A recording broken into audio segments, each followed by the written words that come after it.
আর এই রুগী সাইজে থাকতে ভালোই লাগে না। তার সাইতে আমার এক বন্ধুকে ফোন দেই। হ্যালো বন্ধু। হ্যাঁ হ্যাঁ, আরে আমার ছেলে তো অফিসে চলে গেছে। এখন তুই এক কাজ কর, ওই যে 1 নাম্বার মাল, 1 নাম্বার মদ তুই কিনে নিয়ে তুই চলে আয়। হ্যাঁ, টাকা তো আমি দিচ্ছি, আমি টাকা পাঠিয়ে দিচ্ছি। ওই টাকা দিয়ে 1 বোতল 1 নাম্বার মাল কিনে নিয়ে ওই রেস্টুরেন্টের পিছনে দেখা কর। আমরা ওই জায়গায় খাবো আর অনেক মাস্তি করব, বুঝতে পারলি?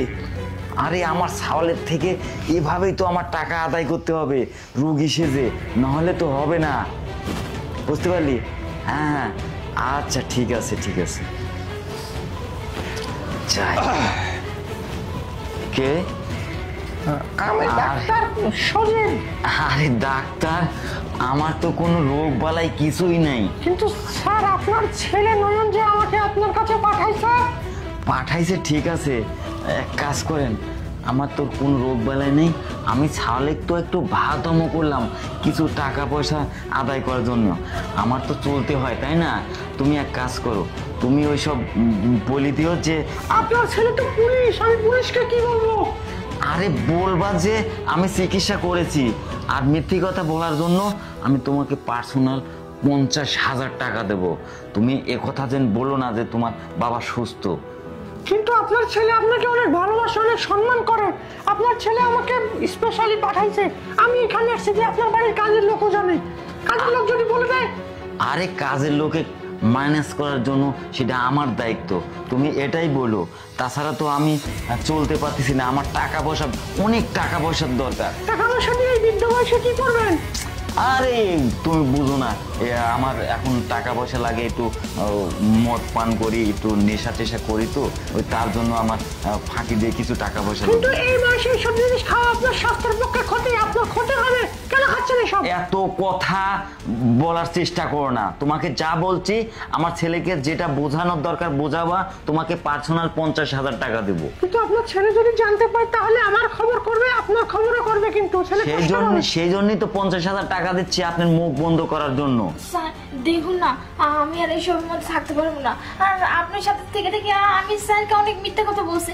আপনি তো সুস্থ আছেন, শুধু শুধু এইসব নাটক করার কি আছে? আর তাছাড়া স্যার যদি এইসব জানতে পারে, আমাকে কিন্তু এই বাড়ি থেকে একদম বের করে দিবে। তখন আমি কি করবো, কোথায় যাবো, কি করে খাবো?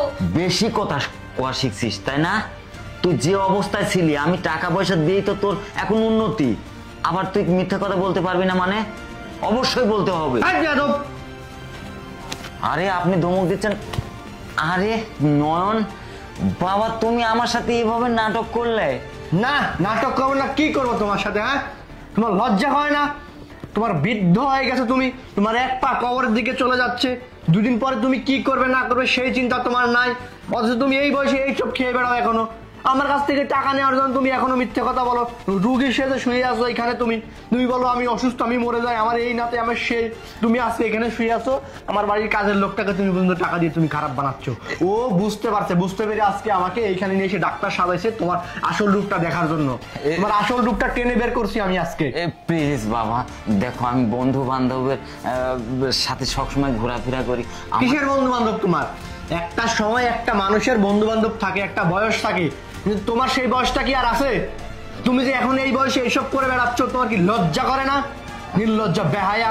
দেখো বাবা, ব্যাপারটা তো জানিয়ে ফেলাইছো, ওই কিছু বন্ধু বান্ধব আছে আমাকে ছাড়ে না বাবা। এই বিয়াদব, একটা কথা আছে না, জাত যায় না ধুইলে খাচ্চর যায় না মরলে।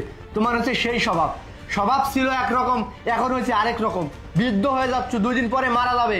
আমি বিয়ে শাদী করবো, সংসার করবো, বা আমার শ্বশুর বাড়ির লোকজন এসে তোমার এই অবস্থা দেখে তুমি কি করবে? বুঝতে পারছি, তোমাকে আর এইভাবে এই জায়গায় রাখা যাবে না। তোমাকে আমি আমাদের হেডকোয়ার্টারে পাঠাচ্ছি। ওইখানে বৃদ্ধ বাবা মাদেরকে তারা স্পেশাল ভাবে তারা দেখাশোনা করে, বৃদ্ধাশ্রমে রাখে। ওটাই তোমার জন্য আসল জায়গা। না বাবা, এইসব জায়গায় তোমাকে পুলিশ সিকিউরিটি দিয়ে রাখতে হবে, না হলে তোমার এই অভ্যাসটা যাবে না। শান্তা, তুই বাড়িতেই থাক, তোকে অনেক ধন্যবাদ। আয়।